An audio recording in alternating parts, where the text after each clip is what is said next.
नमस्ते बाल मित्रों। श्रीमती शांताबेन हरिभाई गजेरा, प्राथमिक शाला विद्यासभा संकुल अमरेली। इस वीडियो लेक्चर में आप सभी का स्वागत है। धोरण 7, विषय हिंदी, विषयांक 6, कथनी और करनी। कथनी और करनी। कथनी यानी कહેવું અને કરनी यानी કરવું। હવે અહીંયા આ પાઠમાં સરસ મજાના ઉદાહરણો પણ આપેલા છે, એના વિશે પણ આપણે વાત કરીએ। પહેલાં, मानव जीवन प्रभु की अनमोल देन है।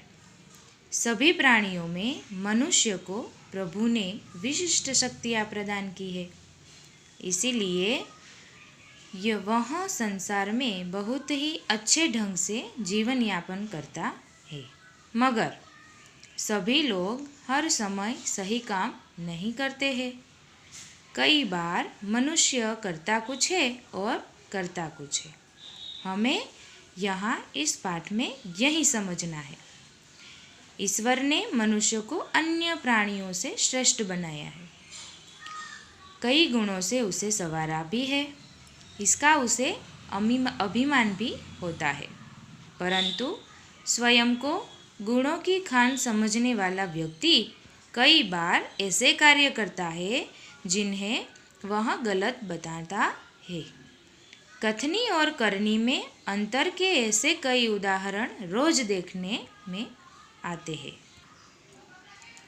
यहाँ हमें અહીંયા આપણે ઈશ્વર એટલે કે ભગવાને આપને સરસ મજાનો એવો આ માણસનું સ્વરૂપ આપેલું છે। હવે આ માણસનું સ્વરૂપ છે એને સરસ મજાના ગુણો પણ આપેલા છે અને એ ગુણોનો એને અભિમાન પણ થાય છે। માણસ પોતે ગુણોને સરસ મજાના નિયમોથી એ બાંધે છે અને એવું કામ પણ કરે છે અને પોતે પણ એવું જ અભિમાન કરે છે કે એ જે કહ્યું એ સાચું અને એ જે કહ્યા મુજબ એ ચાલતો નથી। આવા ઉદાહરણો આપણે આ પાઠમાં સમજવાના છે। એમાંનું આ જે પહેલું ચિત્ર છે, આ ચિત્રમાં સરસ મજાનો એક વ્યક્તિ સરસ મજાના બગીચામાં એની દેખરેખ રાખે છે। તો એ દેખરેખ કેવી રીતે રાખે છે એ જોઈએ કે बस्ती के बीच सरकार ने पार्क बनाने की जगह छोड़ रखी थी। बरसात के मौसम में मोहल्ले के एक सज्जन को उसमें फूलों के पौधे लगाने की सूझी। ये सज्जन मानस ने सरस मजानो बगीचो बनावવાનો એને વિચાર આવ્યો। बात अच्छी थी, वे कहीं से पौधे लाए। એનો વિચાર સારો હતો એટલે સરસ મજાના ફૂલછોડ લઈને આવ્યો। कतार से उन्हें रोप, એટલે સરસ મજાની લાઈનમાં એણે ત્યાં રોપી દીધા। દેખભાલ की, पौधे बड़े हो गए કે એ ફૂલછોડનું એણે ધ્યાન રાખ્યું અને એ સરસ મજાના છોડ હવે સરસ મજાના ફૂલો આપવા લાગ્યા હતા। कुछ दिनों बाद फूल खिलने लगे કે થોડા દિવસ પછી ફૂલો છે એ હવે ખીલવા लाग्या હતા। पार्क अच्छा लगने लगा। मोहल्ले के लोग सुबह शाम पार्क में टहलने लगे કે સરસ મજાનો બગીચો બની ગયો અને એમાં સવાર સાંજ માણસો છે પોતે ચાલવા માટે ત્યાં જતા હતા। फिर क्या होता है कि जिसने यहाँ फूलछोड़ लगाए थे उसको एक बार विचार आया। वो सोचता है और सोचता है कि यह फूल छोड़ अच्छे फूल देते हैं, तो किसी ने यह छोड़ से कुछ फूल चलते चलते तोड़ लिए तो बगीचा खराब हो जाएगा। ऐसे विचार में इस व्यक्ति ने वहाँ एक बोर्ड बनवाया और उस बोर्ड में उसने लिखवाया कि फूल तोड़ना मना है। आते जाते लोग सब यहाँ तख्ती देखते थे और फिर पढ़ते भी थे, पर कोई वहाँ जहाँ यह नियम लिखा था वह उसका उल्लंघन नहीं करते थे। फिर एक बार जब सुबह सुबह व्यक्ति जब चलने आते हैं तब उसने देखा कि जिसने यह पौधे रोपे थे वह सुबह सुबह जिसने यह बोर्ड लगाया था उसी व्यक्ति ने सुबह सुबह फूल तोड़ते देखा।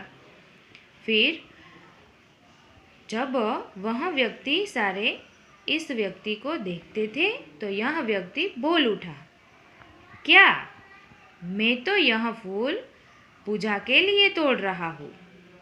देखा ना बच्चों, इसमें क्या है कि જે વ્યક્તિએ બોર્ડ લગાવ્યું હતું કે ફૂલ તોડવાની મનાઈ છે, એ જ વ્યક્તિ સવારમાં વહેલો આવી અને આ ફૂલો તોડી જતો હતો. પણ એણે શું બહાનું આપ્યું કે હું જે ફૂલ તોડું છું એ ભગવાનને ચડાવવા માટે તોડું છું. આ પહેલું ઉદાહરણ હતું. આના પછીનું ઉદાહરણ છે કે જો આ ચિત્ર देखो, यहाँ दूसरा चित्र. इस चित्र में आपको क्या दिखाई दे रहा है कि बस में कई व्यक्ति बैठे हुए हैं और एक कंडक्टर भी आपको दिखाई दे रहा है. यहाँ हम आगे देखते हैं कि बसों में लिखा होता है धूम्रपान करना निषेध है. कि આપણે જ્યારે બસમાં મુસાફરી કરીએ ત્યારે અહીંયા લખેલું હોય છે કે બસમાં બીડી પીવાની મનાઈ છે. एक बार यात्रा करते हुए देखा कि एक यात्री ने बीड़ी जलाई और पीने लगा. उसे देखकर कंडक्टर ने कहा, भाई साहब बस में बीड़ी सिगरेट पीना मना है. શું કહે છે? એ કંડક્ટર કહે છે કે ભાઈ બસમાં બીડી પીવાની મનાઈ છે.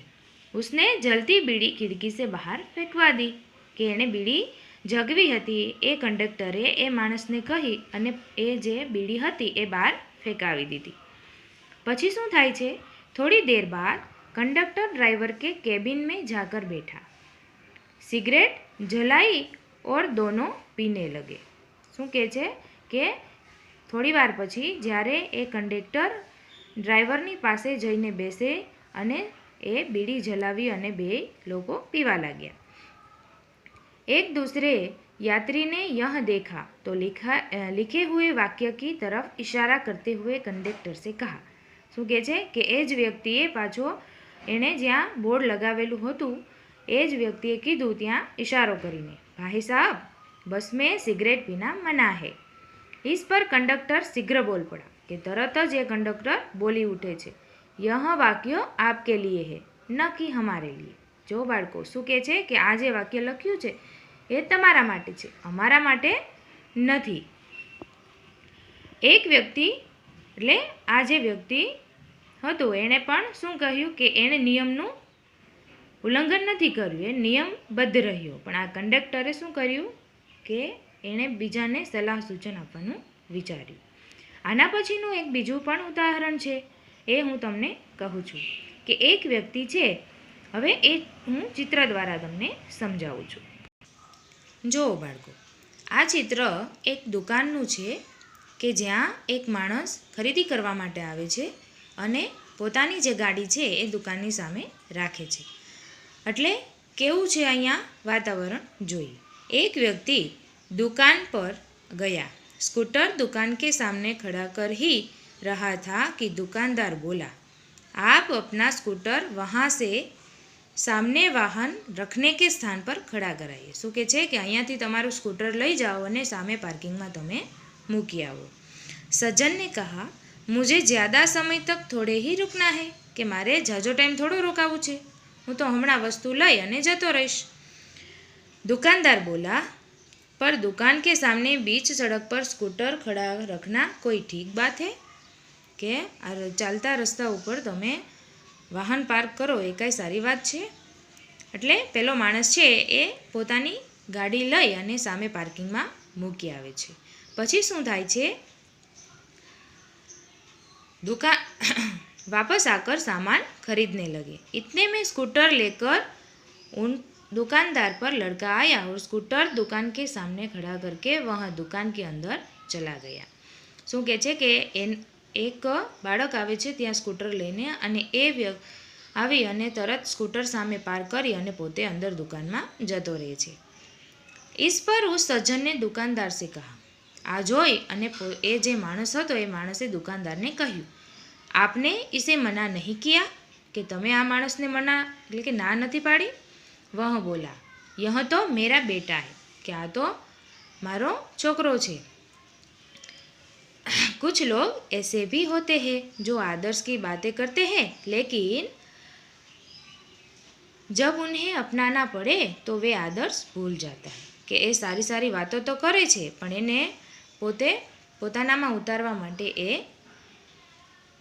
વ્યવસ્થિત નથી હોતું. હવે એક દિન જો એના પછીનું એક ઉદાહરણ હવે તમને હું સમજાવું છું કે આપણે એવું પણ ક્યારેય જોઈએ છીએ કે જ્યારે કોઈ બિલ કે એવું કંઈ આપણે ભરવું હોય તો આપણે એ ઓફિસે જઈએ છીએ ત્યારે આપણે એ લાઈનમાં ઊભા રહેવા પડે છે. ત્યારનું એક દ્રશ્ય, એક ચિત્ર છે, એ તમને હું बताऊँ છું. देखो बच्चों, यहाँ एक चित्र है. एक दिन की बात है. वे जल बिजली के बिल जमा कराने गए. એટલે કે પાણીનું જે બિલ હોય એ જમા કરાવવા માટે એક વ્યક્તિ જાય છે. સાથ में उनका 8 वर्षीय पोता भी था. એટલે એની સાથે એક 8 વર્ષનો બાળક પણ હતો. बिल जमा करने वालों की लंबी कतार देखकर वे कई उपाय सोचने लगे कि लांबी लाइन જોઈ અને એ માણસ છે એ વિચાર કરવા લાગ્યો. उन्होंने खड़े हुए लोगों को ध्यान से देखा કે લાઈનમાં ઊભા હતા એ માણસોને એણે ધ્યાનથી જોયા. आगे ही एक परिचित व्यक्ति खड़ा दिखाई दिया કે એની આગળ એણે એ જે માણસ છે એ માણસને એ જાણતો હશે એટલે તરત જ એ ત્યાં જાય છે. वे तुरंत उसके पास गए और बोले, बेटा ये बिल तुम घर पर ही भूल आए थे. શું કહે છે કે આ જે બિલ છે એ તું ઘરે જ ભૂલી ગયો હતો, કેમ કે એ પોતાનો જાણીતો માણસ હતો. લો इसको भी जमा कर दो કે આ બિલને પણ તમે સાથોસાથ જમા કરી લો, ભરી દો. પોતા બાર બાર કહને લગા કે જે માણસની સાથે બાળક આવ્યું હતું એ બાળક વારંવાર કહે છે, દાદાજી લાઈન में लगिए ना. શું કહે છે કે દાદાજી આપણે લાઈનમાં ઊભા રહ્યો. उसकी बात सुनकर लोग हंसने लगे કે એ બાળકની વાત સાંભળી અને બધા જે લાઈનમાં ઊભા હતા માણસો એ બધા હસવા લાગ્યા. देखो ना बच्चों, ऐसे कई लोग होते हैं जो आदर्श की बातें तो करते हैं पर उन्हें अपनाते नहीं. કે સારી સારી વાતો તો કરે છે પણ એ ક્યારેય અમલમાં લાવતા નથી.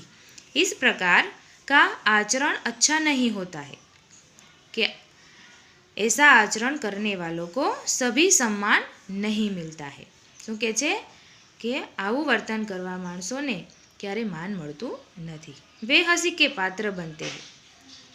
इसीलिए हमें कथनी और करनी में सदैव સમાનતા રખની चाहिए. શું કહે છે કે આપણે હંમેશા કહીએ છીએ એ પ્રમાણે આપણે ચાલવું પણ જોઈએ. આના જેવું હજી પણ એક ઉદાહરણ છે કે એક ઘરે એક સજ્જન માણસ આવે છે.